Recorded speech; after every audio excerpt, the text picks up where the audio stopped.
ನಾನಿವತ್ತು ಪಾಲಕದ ಮುದ್ದೆ ಪಲ್ಯವನ್ನು ಮಾಡ್ತಿದ್ದೀನಿ. ಅದನ್ನು ಹೇಗೆ ಮಾಡೋಣ ನೋಡೋಣ ಬನ್ರಿ. ಒಂದು ಕುಕ್ಕರಿನ ಪಾತ್ರೆಗೆ ತೊಗರಿಬೇಳೆ, ಸ್ವಲ್ಪ ಪಾಲಕ್ ಮತ್ತು ಒಂದು ಕಟ್ಟು ಪಾಲಕ್, ಸ್ವಲ್ಪ ಟೊಮೆಟೊ ಹಾಕಿ ಕುಕ್ಕರನ್ನು ಸ್ವಲ್ಪ ಅದಕ್ಕೆ ನೀರನ್ನು ಕೂಡ ಹಾಕಿ ಕುಕ್ಕರನ್ನು ಮುಚ್ಚಿ ಬಿಸಲ್ ಮಾಡಿಸ್ಕೊಳ್ಳೋಣ. ನಂತರ ಒಂದು ಪ್ಯಾನನ್ನು ಇಟ್ಕೊಂಡು ಸ್ವಲ್ಪ ಅದಕ್ಕೆ ಎಣ್ಣೆ ಹಾಕ್ಕೊಂಡು ಸ್ವಲ್ಪ ಸಾಸಿವೆ, ಎಣ್ಣೆ ಕಾಯ್ದ ನಂತರ ಸಾಸಿವೆ ಹಾಕೋಣ. ಸಾಸಿವೆ ಸ್ವಲ್ಪ ಚಟಪಟ ಆದ ನಂತರ ಅದಕ್ಕೆ ಸ್ವಲ್ಪ ಅರಿಶಿಣವನ್ನು ಕೂಡ ಹಾಕೋಣ.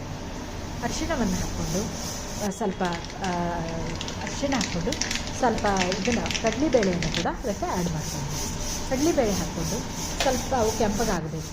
ಆಮೇಲೆ ಸ್ವಲ್ಪ ಹಿಂಗೆ ಒಂದು ಚಿಟಿಕೆ ಹಿಂಗಲ್ಲೂ ಕೂಡ ಹಾಕೋಣ.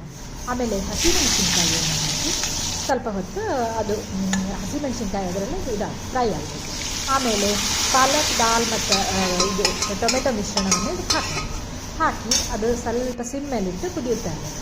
ಆಮೇಲೆ ಹುಣಸೆ ಹಣ್ಣು, ನೆನೆಯಿಟ್ಟುಕೊಂಡ ಹುಣಸೆ ಹಣ್ಣನ್ನು ಕೂಡ ಇದಕ್ಕೆ ಆ್ಯಡ್ ಮಾಡೋಣ. ಆಮೇಲೆ ಸ್ವಲ್ಪ ಬೆಲ್ಲವನ್ನು ಕೂಡ ಹಾಕೋಣ. ಬೆಲ್ಲವನ್ನು ಹಾಕೋದ್ರಿಂದ ಅದರದ್ದು ರುಚಿ, ಟೇಸ್ಟ್ ಒಂಥರ ಸ್ವೀಟ್ ಮತ್ತು ಖಾರ ಮತ್ತು ಉಪ್ಪು, ಹುಳಿ, ಖಾರ ಮೂರು ಬರ್ತದೆ. ಆಮೇಲೆ ಸ್ವಲ್ಪ ಉಪ್ಪನ್ನು ಕೂಡ ಇದಕ್ಕೆ ನಾವು ಆ್ಯಡ್ ಮಾಡ್ಕೊಳ್ಳೋಣ.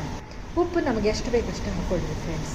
ಆಮೇಲೆ ಸ್ವಲ್ಪ ಗೋಧಿ ಹಿಟ್ಟನ್ನು ಒಂದು ನೀರಿನಲ್ಲಿ, ಒಂದು ಬೌಲ್ನಲ್ಲಿ ಗೋಧಿ ಹಿಟ್ಟನ್ನು ನೀರಿನಲ್ಲಿ ಕಲಿಸ್ಕೊಂಡು ಆ ಗೋಧಿ ಹಿಟ್ಟಿನ ಮಿಶ್ರಣ ಇದಕ್ಕೆ ಹಾಕೋದ್ರಿಂದ ಥಿಕ್ನೆಸ್ ಬರ್ತದೆ.